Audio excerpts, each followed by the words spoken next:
नवरात्रिको अन्तिम दिन महानवमी शक्ति स्वरूपा शिवदात्रीको पूजा गरी मनाइँदै धनकुटा मूलघाट स्थित विश्रान्ति वृद्धाश्रमका वृद्ध भने यो दशैंमा पनि आफन्त कुर्दै खराब आचरण भएका कसैलाई पनि सरकारले नछाड्ने प्रधानमन्त्री ओलीको भनाई। विगतको भन्दा वर्तमान सरकारले मुलुकको चौतर्फे विकास गरिरहेको दावी। बहुप्रतीक्षित बुढीगण्डकी जलाशयुक्त जलविद्युत आयोजना निर्माण माथिको अन्यल कायमै 58,153 रोपनी मध्ये 2,100 रोपनीको मुआवजा निर्धारण हुनै सकेन। शरीर विज्ञान तथा चिकित्सा शास्त्रतर्फ यो वर्षको नोबेल पुरस्कार अमेरिका र बेलायतका 3 वैज्ञानिकलाई प्रदान गरिने। शरीरको कोशिका र अक्सिजनको अनुकूलता माथिको अध्ययन प्रभावकारी। र ओमानमा जारी 2020 क्रिकेट सिरिजमा नेपालको लगातार दोस्रो जित। करण केसीको अलराउन्ड प्रदर्शनमा नेदरल्यान्ड्स 4 विकेटले पराजित। नमस्कार, कान्तिपुर डायरीबाट साथी सुरज अनि तेजेन्द्रको समाचार अब विस्तारमा। नवरात्रिको अन्तिम दिन आज शक्ति स्वरूपा सिद्धिदात्रीको पूजा गरी महानवमी पर्व मनाइँदैछ। आश्विन शुक्ल नवमीका दिन मनाइने महानवमीमा घटस्थापनाका दिन राखिएको जमरा विभिन्न शक्तिपीठमा चढाई विशेष पूजा गर्ने चलन छ। सिद्धिदात्रीको पूजा आराधना गर्नाले इच्छाअनुसारको फल प्राप्त हुने धार्मिक विश्वास छ।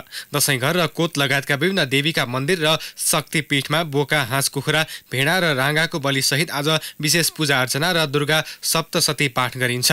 मार्कण्डेय पुराणमा उल्लेख भए अनुसार महानवमी तिथिकै दिन चामुण्डा देवीले रक्तबीज राक्षसलाई वध गरेकाले महानवमी पर्वलाई विशेष महत्त्वका साथ लिइन्छ। काठमाडौँको बसन्तपुर स्थित हनुमान ढोकाका दरबारमा रहेको तलेजु भवानीको मन्दिर पनि आजैका दिन खुल्ने गर्दछ।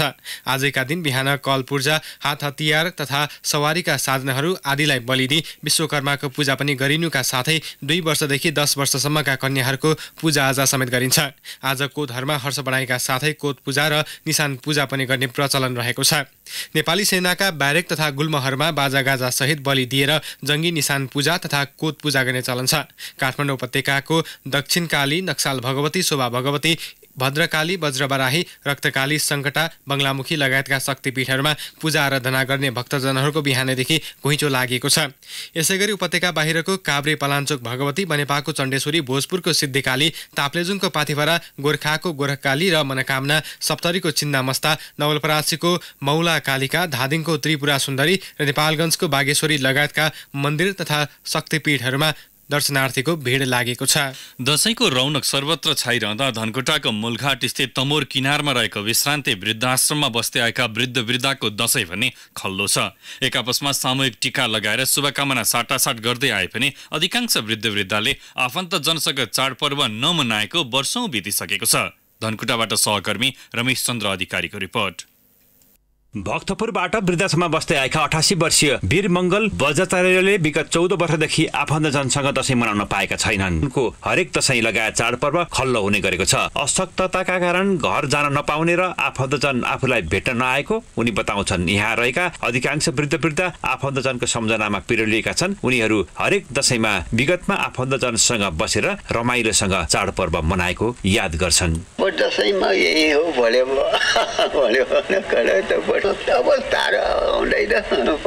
88 वर्षीय दिव्येश्वर बराललाई पनि उसै गरी विगतले सताउने गर्छ। बाल विधवा रहेकी उनका सन्तान त छैनन्, तर आफन्तजन प्रशस्तै छन्। कतिपय आफन्तजन वृद्धाश्रममा नै टीका लगाउन आए पनि आफू चाहिँ अन्य वृद्धसँग गक्सी अनुसारको भोजन गरेर चाड मनाउने बताउँछिन्।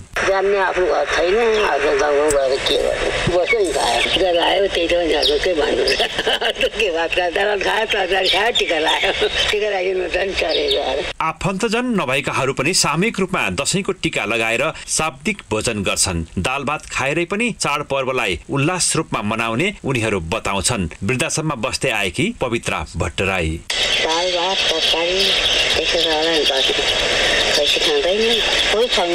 विगत 6 वर्षदेखि वृद्धाश्रममा बस्दै आएका भोजपुरका 76 वर्षीय वीर बहादुर भुजेललाई भने दशैंले पटक्कै छोएको छैन। उनका आफन्तजन भए पनि हालसम्म नागरिकता नभएकाले सामाजिक सुरक्षा भत्ता पाउन नसक्दा दशैंले आफूलाई नछोएको उनको दुखेसो छ।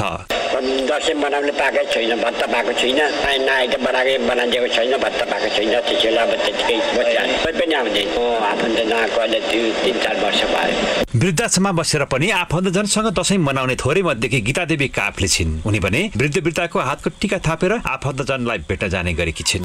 गोडा आश्रितै भएर बसेका छौँ। यहीँ हामी दशैं मनाउँछौँ। अब टिकाका दिन चाहिँ जान्छौँ उहाँ इटरीमा गएर टिका लगाएर आउँछौँ। दिदी जेठाजु हुनुहुन्छ उहाँ टिका लगाएर आउँछौँ र यहीँ आउँछौँ। हाम्रा पाहुना पाछाहरू हामी भएकै ठाउँमा आउनुहुन्छ। उत्तिकै छ, रमाइलै छ दशैंको लागि। हाम्रा पाहुना पाछा जति आउनुहुन्थ्यो उहाँ त्यति नै आउनुहुन्छ यहाँ पनि। 2042 सालदेखि वृद्धाश्रममा बस्दै आएकी कमला शर्मा दाहाल आफन्तजनको हातको टीका लगाउन जाने गरेकी छिन्। वृद्धाश्रमको व्यवस्थापकको समेत भूमिका निर्वाह गर्दै आएकी दाहालले वृद्धसँग टीका थापेर आशीर्वाद लिएर दशैं मनाउने गरेको स्मरण गर्छिन्। दशैं मनाउने कुरा चाहिँ मेरो पनि आमा हुनुहुन्छ, कान्छोबा हुनुहुन्छ, 102 वर्षको काठमाडौँ एकान्त कुनामा आमा धरानमा हुनुहुन्छ। त्यही नवमीको दिन गएर दशैं त्यसरी मनाउन यहाँ चाहिँ सबै वृद्धलाई मनाइसकेर भन्नुपर्छ।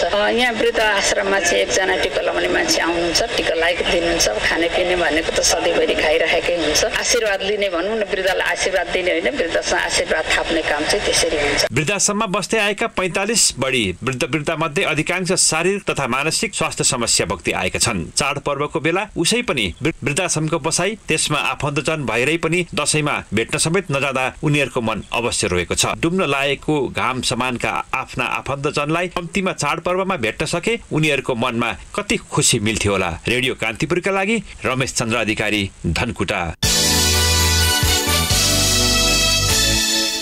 प्रधानमन्त्री केपी शर्मा ओलीले खराब आचरण भएका कसैलाई पनि सरकारले नछोड्ने बताउनु भएको छ। ठूलो सानो नभनी खराब आचरण भएकाहरूले अपराधबाट उन्मुक्ति नपाउने उहाँको भनाइ थियो।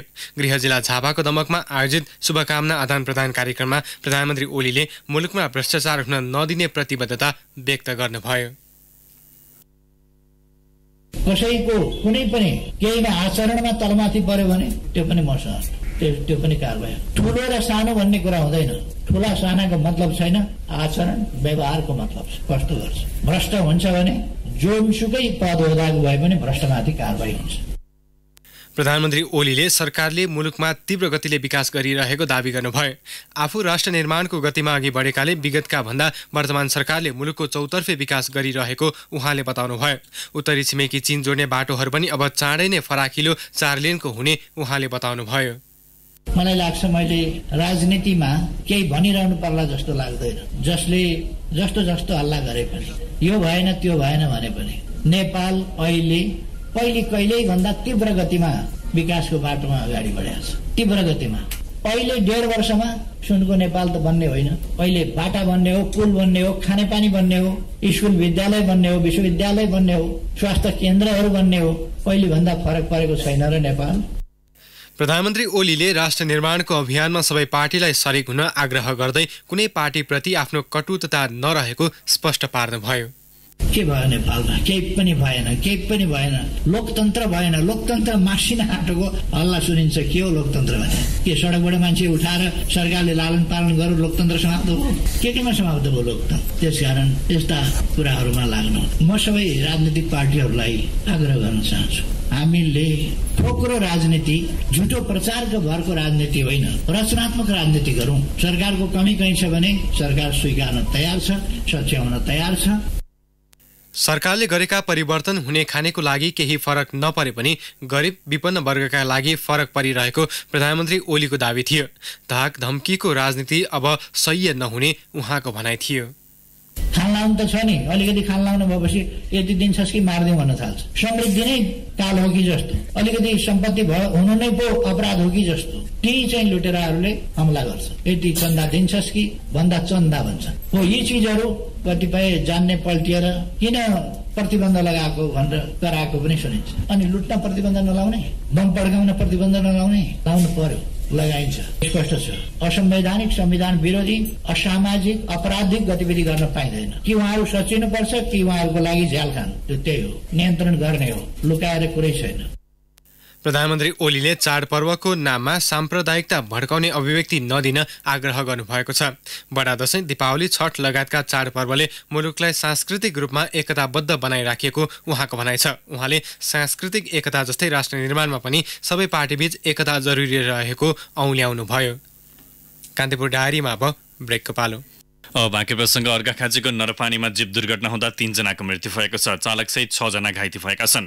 कपिलवस्तुको कृष्णनगरबाट अर्घाखाँचीको सन्धि खर्क जाँदै गरेको लु 1J 4329 नम्बरको जीप नरपानीको साता माटामा दुर्घटना हुँदा 3 जनाको घटनास्थलमा मृत्यु भएको प्रहरीले जनाएको छ। दुर्घटनामा भूमिका स्थान नगरपालिका 2 का घनश्याम खनाल, उनकी श्रीमती श्यामकलाको मृत्यु भएको छ। अर्का एक पुरुषको शनाखत हुन सकेको छैन। घाइतेहरूको सन्धि खर्क अस्पतालमा उपचार हुन नसकेपछि बुटवल रेफर गरिएको छ। जीप सडकबाट करिब 300 मिटर तल खसेको थियो। धुलो धुवाँ र खाल्डाले भरिएका काठमाडौँका सडकमा पुनर्संरचनाको काम तीव्र पारिएको छ। चीनका राष्ट्रपति सी जिनपिङको भ्रमण लक्षित गरी काठमाडौँका सडक मर्मत र रङरोगनको काम तीव्र पारिएको हो। राष्ट्रपति सी असोज अन्तिम साता काठमाडौँ आउँदै हुनुहुन्छ। सडक विभागले सडक किनारका झार र हाँगाबिङ्गा हटाउन थालेको छ। एयरपोर्ट, तिनकुने, नयाँ बानेश्वर, कालीमाटी, सुन्धारा, जमल, लाजेमपाट लगायतका चिनिया राष्ट्रपतिको कारगेट हिँड्ने रुटमा पर्ने सडकका खाल्डा पुरिएको सडक विभागले जनाएको छ। यसअघि पनि विदेशी VVIPको आगमन तथा बिमस्टेक, सार्क जस्ता अन्तर्राष्ट्रिय सम्मेलनको पूर्व सन्ध्यामा रातारात काम गर्ने गरिएको थियो। सरकारले वर्षेनी 5 अर्ब रुपैयाँ भन्दा बढी रकम सडकमा खाल्डा पुर्नका लागि छुट्याउँदै आएको छ।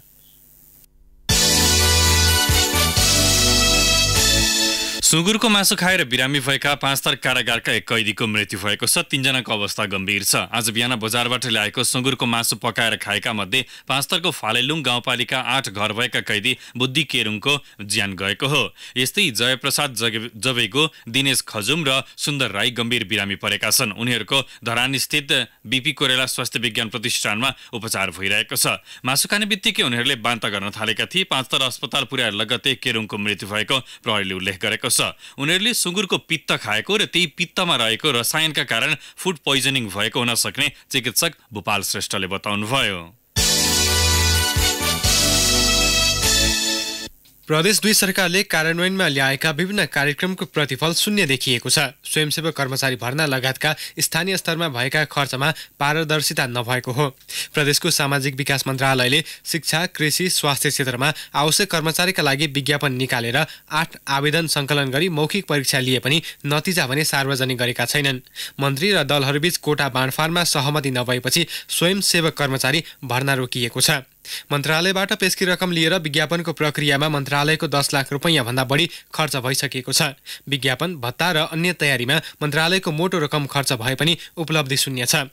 मुख्यमन्त्री बेटी पढाऊ बेटी बचाऊ अभियानको सर्वत्र चर्चा छ, तर अभियान अन्तर्गत छोरी बिमा कार्यक्रम कर्मचारी अभावमा प्रभावित भएका छन्।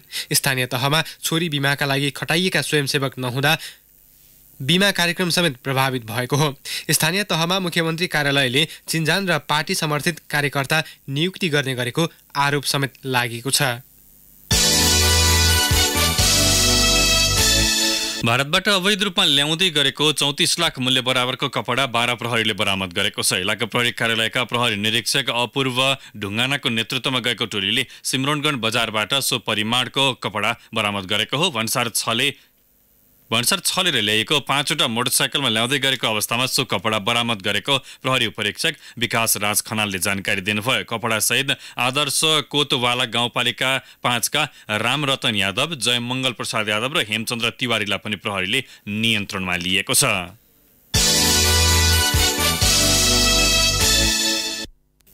कान्तिपुर डायरीमा अब 5 थर डायरीको पालो।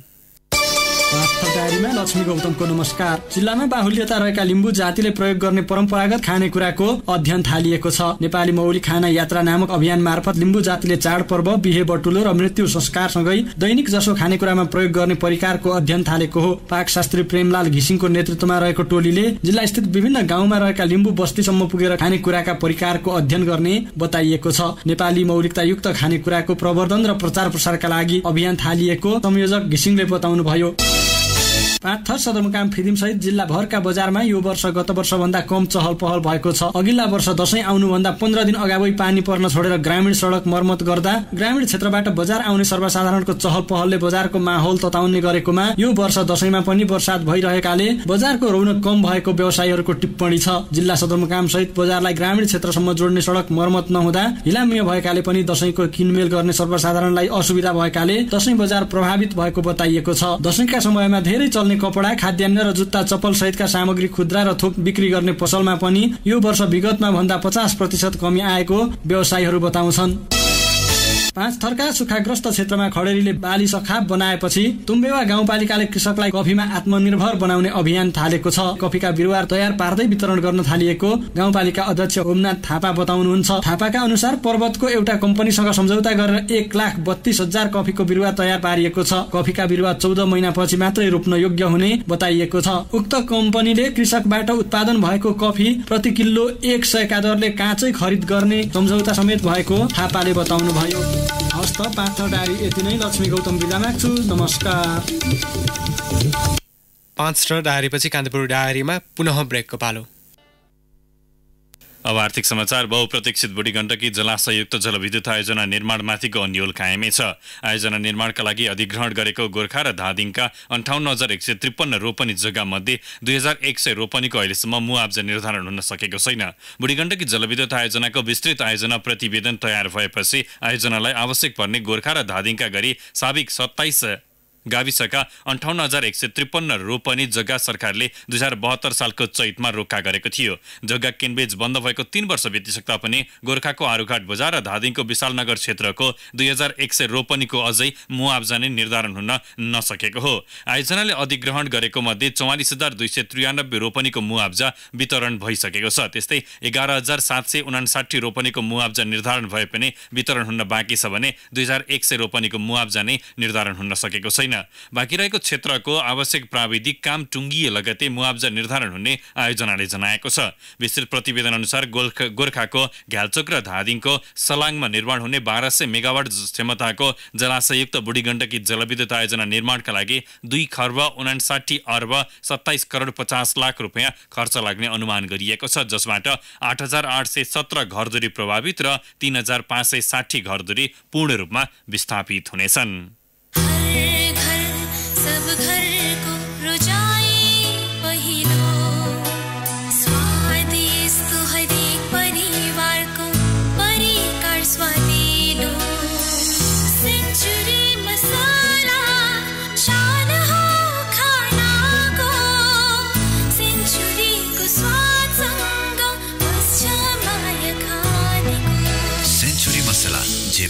मिठो पाक्छ, दुग्गडको उत्कृष्ट उत्पादन। अब अन्तर्राष्ट्रिय प्रसङ्ग। शरीरको कोशिका र अक्सिजन अनुकूलताबारे अध्ययन गरेका 3 वैज्ञानिकलाई यो वर्षको शरीर विज्ञान तथा चिकित्सा शास्त्रतर्फको नोबेल पुरस्कार प्रदान गरिने भएको छ। बेलायतका सर पिटर र्याडक्लिफ र अमेरिकी वैज्ञानिक विलियम क्यालिन र ग्रेग सेमेन्जालाई सो पुरस्कार प्रदान गरिने भएको हो। कोषको भाव र अक्सिजन अनुकूलताबारेको उनीहरूको अध्ययनलाई सो पुरस्कार प्रदान गरिने नोबेल कमिटीले जनाएको छ। सो अध्ययनले हाम्रो दैनिक जनजीवनमा प्रभाव पार्ने बताइएको छ। रक्त अल्पता र क्यान्सरको उपचारमा सो अध्ययनले ठूलो भूमिका खेल्ने स्विडिस एकाडेमीले उल्लेख गरेको छ। एकाडेमीले भनेको छ, अक्सिजनको आधारभूत महत्त्वबारे सदियौं अघिदेखि जानकार रहे पनि कोषहरूले अक्सिजनको फरक मात्रा कसरी अनुकूल हुन सक्छन् भन्नेबारे भने विश्व अनभिज्ञ थियो।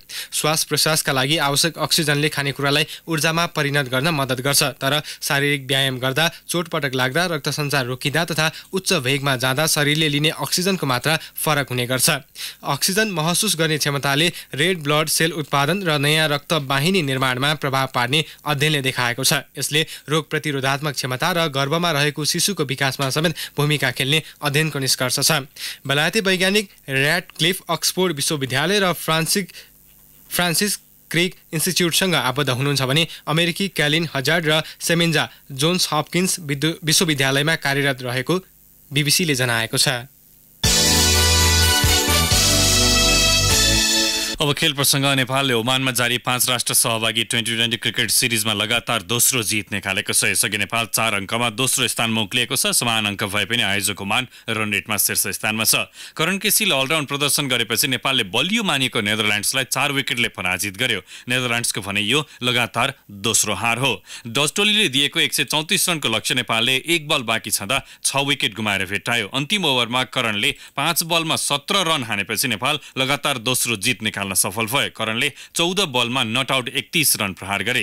भारत खड्काले 33 र विनोद भण्डारीले 26 रन जोडेका थिए। भान्डर मेयरवेले 2 विकेट लिए पनि नेपाललाई सस्तैमा रोक्न भने सकेनन्। यसअघि नेपालले टस जितेर बलिङ रोजेपछि ब्याटिङ गरेको नेदरल्यान्ड्स 19 ओभर 3 बलमा 133 रनमा अल आउट भएको थियो। म्याक्सो डाउलले र कोलिन एकरम्यानले 29 रन बनाएका थिए। करण केसी र सन्दीप लामिछानेले समान 4 विकेट लिए। 3.3 ओभर बलिङ गरेका करणले 17 र 4 ओभर बलिङ गरेका सन्दीपले 20 रन दिएका थिए। थप विकेट ललित नारायण राजवंशीको नाममा रह्यो। हङकङ र आयरल्यान्ड बीच अहिले प्रतिस्पर्धा भइरहेको छ। हङकङले यसअघिका दुवै खेल हारेको थियो भने आयरल्यान्डले 1 मा जित निकालेको थियो। नेपालले भने अर्को खेल पर्सि बुधबार आयरल्यान्डसँग खेल्नेछ।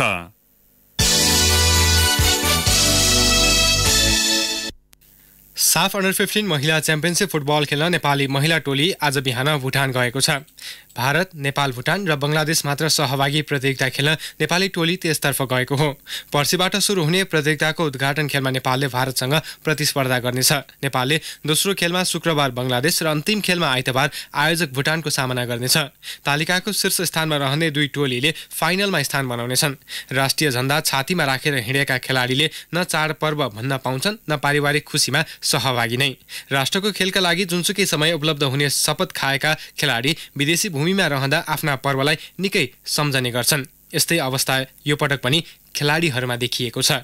एक रिपोर्ट। मिस हुन्छ हामीले अब अरूले फेसबुकदेखि इन्स्टामा पोस्ट गरेको फोटोहरू हेर्दाखेरि अथवा आफ्नै फ्यामिलीले पनि टिकाहरू हुँदा म पनि भइदिएको थिएँ, रमाइलो हुन्थ्यो होला होइन। अब टिका मेन कुरा टिका थाप्ने कुरो हुन्छ, त्यही हो। महत्त्वपूर्ण पर्व र उत्सवमा फुटबल स्ट्राइकर नवयुग श्रेष्ठको जस्तै भोगाई अन्य खेलाडीहरूले पनि गर्छन्। राष्ट्रिय जर्सीमा मुलुकको प्रतिनिधित्वको गहन जिम्मेवारी बोकेका खेलाडी ठूला चाडपर्व मनाउन नपाउँदा भारी मनका साथ मैदान उत्रनु पर्ने बाध्यता रहेको छ। यति बेला फुटबल टोली अस्ट्रेलिया र क्रिकेट टोली ओमान भ्रमणमा रहेका छन्। सदा झैं यसपटक पनि फुटबल र क्रिकेट टोलीको दशैं विदेशी भूमिमै बित्ने भएको छ। राष्ट्रलाई एक खुड्किलो माथि पुर्याउने लक्ष्यमा विदेशी भूमिमा रहेका खेलाडीहरू आफ्ना ठूला पर्वहरू आपसी सौहार्दतामा मनाउने गरे पनि आफन्त र पारिवारिक बिछोडले भने सताउने गरेको छ। आफ्ना मुख्य चाडपर्वमा बाहिर रहनुपर्ने पीडा यसरी सुनाउँछिन् महिला फुटबल टोलीकी फरवर्ड सावित्रा भण्डारी। त्यो चाहिँ अब मनाउन नै पर्छ भन्छु म चाहिँ, किनकि अब यत्रो वर्ष दिनभरिमा एकअर्कामा एउटा फ्यामिलीमा गेट टुगेदर आफ्नो दुःख सुख साट्ने मौका हो जुन एउटा चाडपर्वको रूपमा लिन्छ होइन। बाहिर हुँदाखेरि अब आफ्नो गोल आफ्नो एम चाहिँ हुन्छ हुन चाहिँ अब गेम जित्ने, अब गेममा चाहिँ फोकस गर्ने, त्यही हुँदा हुँदा पनि कति बेला चाहिँ आफ्नो फ्यामिलीलाई नै धेरै नै मिस गरिएको हुन्छ त्यो चाडपर्वमा। रमाइलो पलमा पारिवारिक सदस्यहरूबाट अलग बस्नुको पीडा निकै नरमाइलो रहने नवयुगको अनुभव छ। तर मुलुकका लागि खेल्नुलाई नै ठूलो उपलब्धि सम्झेर मन बुझाउने गरेको उनी बताउँछन्। मिस त भइहाल्छ नि, अब दसैँ जस्तो कुरो होइन मान चाड, हामी खेलाडीलाई पनि जस मिस हुन्छ। अब घर परिवारमा मनाउन पाए हुन्थ्यो, साथीभाइसँग दसैँको एउटा स्पेसल मोमेन्ट सेयर गर्न पाए हुन्थ्यो जस्तो लागिहाल्छ। तर अब नेसनल ड्युटीमा भएपछि सबै कुरा छोड्नै पर्यो, त्यही त हो। घरेलु प्रतियोगिताहरू चाडबाडका समयमा नहुने भए पनि अन्तर्राष्ट्रिय स्तरका तालिकाले हरेक वर्ष यो नियति आउने गरेको छ। मुख्य चाडका समय विदेशी भूमिमा रहँदा परिवारलाई मिस गर्ने हरेक खेलाडीहरूको भनाइ छ। राष्ट्रिय क्रिकेट टोलीका उपकप्तान ज्ञानेन्द्र मल्ल परिवारसँगै साथीभाइसँगको रमाइलो पनि मानस पटलमा रहने बताउँछन्। दसैँ अब सानैदेखि अब भनौँ न अब दसैँ एउटा स्पेसल मोमेन्ट, अब फ्यामिली ग्यादरिङ रमाइलो गर्ने होइन, अब तास खेल्ने, सँग उडाउने यस्तो कुराहरू भइरहेको हुन्छ। अब खेल्दाखेरि कहिले कहिले त्यो गर्न नपाउँदा अलिकति खल्लो त लागिहाल्छ परिवारसँग नहुँदाखेरि होइन। आम समर्थकलाई खुसी दिनुका साथै राष्ट्रको गरिमालाई थप उचाइ दिन रातो दिन लागि पर्ने खेलाडीहरू हरेक खुसीलाई बिर्सेर राष्ट्रका लागि खेलि नै रहन्छन्। तर खेललाई नै आफ्नो पहिलो कर्तव्य ठानेर सारा विषय भुल्ने खेलाडीको पीडा न राज्यले बुझेको छ न सरकारवाला निकायले नै। सारा खुसी भुलेर देशका लागि पसिना बगाउने खेलाडीको मुहारमा राष्ट्रले कहिले मुस्कान भर्ला, त्यो सोचनीय विषय बनेको छ। रेडियो कान्तिपुरका लागि प्रकाश पाठक, काठमाडौँ। कान्तिपुर सविस्तार।